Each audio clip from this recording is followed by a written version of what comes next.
Welcome to this video from the RC Ground School.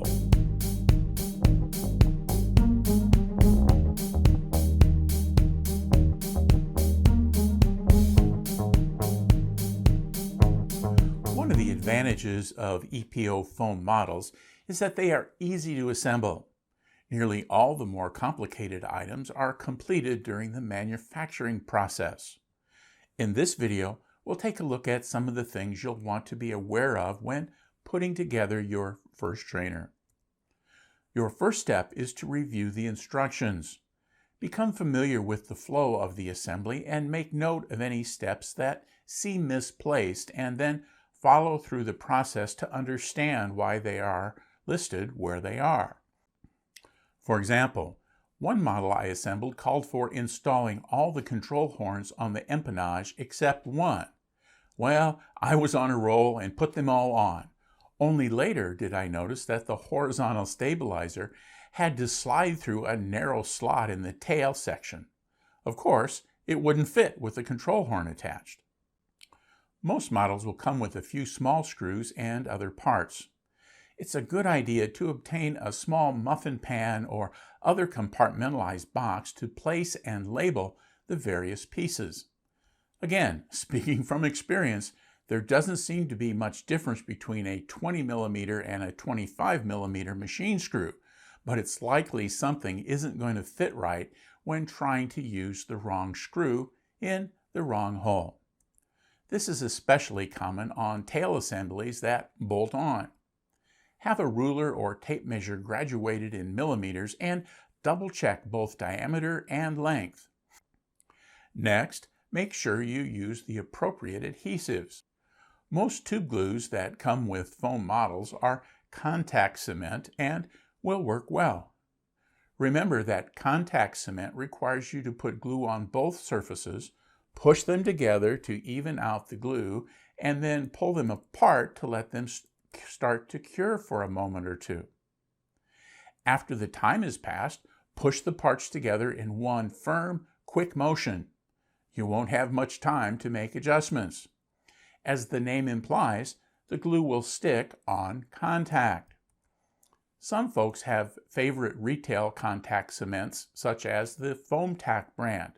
It works great too. EPO models can also withstand regular CA type glues. Be careful though, older styrofoam models will melt when using CA. There are also some applications where polyurethane glues like Gorilla Glue will work.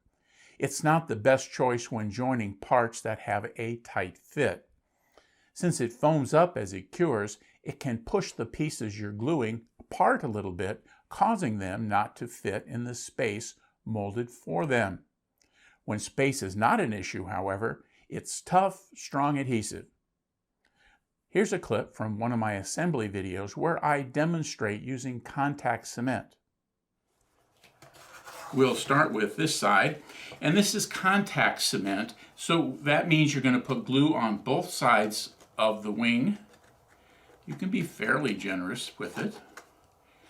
This Dynam glue is pretty good. I know I've used it on models that are probably 6 or 8 years old, and they're still just as strong as the day I glued them together. If you have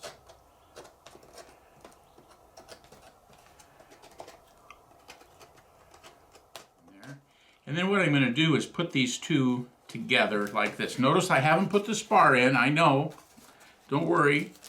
But what I want to do is put this together and make sure I've got a nice mixed surface, and then pull it apart, and hopefully you can see some of the strings of glue between those two coming out. And that means I've got this thing set up the way I want it to be. So now I'm going to put just a little bit of glue here on this spar.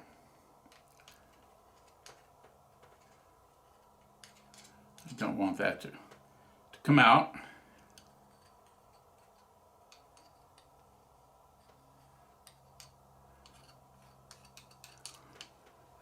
See, I've dribbled just a little bit there. I'm going to wipe that up before I ruin the surface of my model. And then now I'm going to slide the spar into the slot.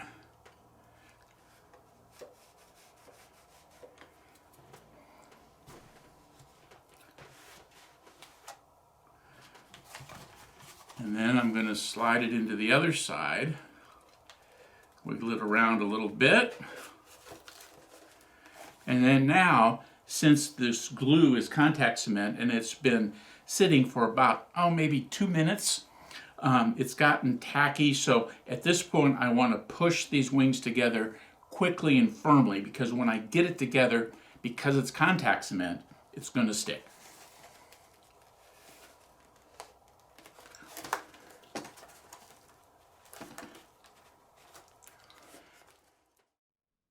One of the last steps when assembling your model is to double-check component security. Are the servos firmly mounted in their cavities? Are the control surface hinges firm, or have they started to tear? Are the control horns firmly attached, or do they need a drop of glue? Is the motor mount firmly attached to the firewall, and does the motor have a slightly down and right angle to it? If the answer to all these questions is yes, you're good to go on to the electronics. With bind and fly and RTF model packages, many of the connections to the airplane's radio receiver will already be made.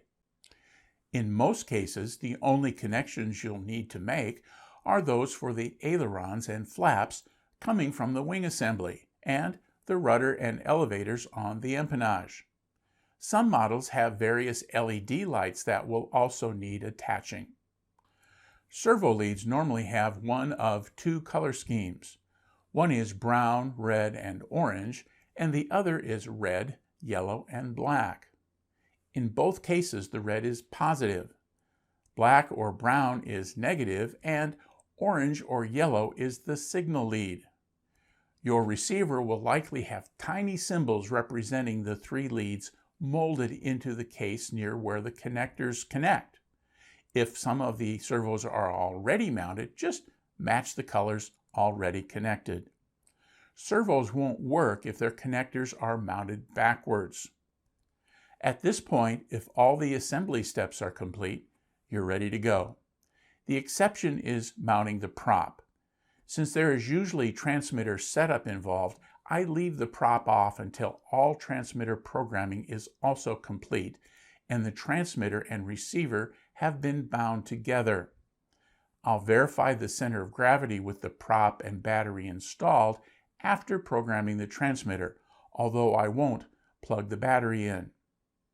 I have a number of assembly videos for specific planes here on the RCPlaneviews channel. Those will greatly expand on the information provided here in the context of a specific model. As we close this video out, if you found it helpful, please click on the thumbs up icon and subscribe to the RCPlaneviews.com channel. Click the bell icon to be notified when I post new videos. Thanks for watching.